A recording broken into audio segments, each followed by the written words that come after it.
కూకట్పల్లి ఈనాడు కాలనీలో సుధీర్ రెడ్డి మర్డర్ కేసులో కీలక విషయాలు బయటకొస్తున్నాయి. భార్యే చున్నీతో ఉరివేసి హత్య చేసింది. మృతుడి అక్క సునీత ఇచ్చిన ఫిర్యాదు మేరకు కేసు నమోదు చేసిన పోలీసులు పోస్టుమార్టం రిపోర్టు ఆధారంగా హత్యగా తేల్చారు. నిందితురాలు ప్రసన్నను జైలుకు పంపించారు. తన తమ్ముణ్ణి మానసికంగా హింసించి చంపేశారని మృతుడి అక్క సునీత కన్నీరు మున్నీరవుతున్నారు.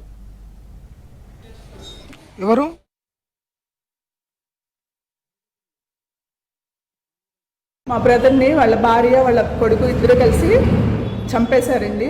అయితే కొడుకు పాత్ర కూడా చాలా మెయిన్ పాత్ర ఉందండి, పెద్ద కొడుకు పాత్ర. అమ్మాయి ఒక్కదాన్ని జైల్లో పెట్టారు, కానీ చాలా గొడవలు పెట్టేసుకొని అమ్మాయి చాలా హింసించి ఇచ్చేసేసింది.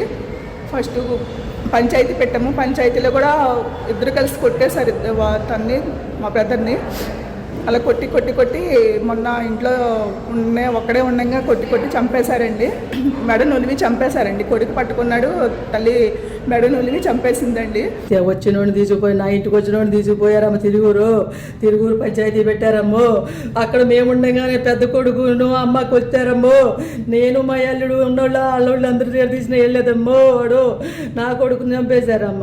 ఆయన తప్పించడానికి వెళ్ళలేదమ్మా. ఏం కాదని తీసుకుపోయారమ్మా. వారం రోజుల్లోనే చంపేశారమ్మా. వాడు నాకు కూడా ఫోన్ చేయకుండా ఫోన్ కూడా చేసే అవకాశం ఇక్కడిని చంపేశారమ్మా నా కొడుకును.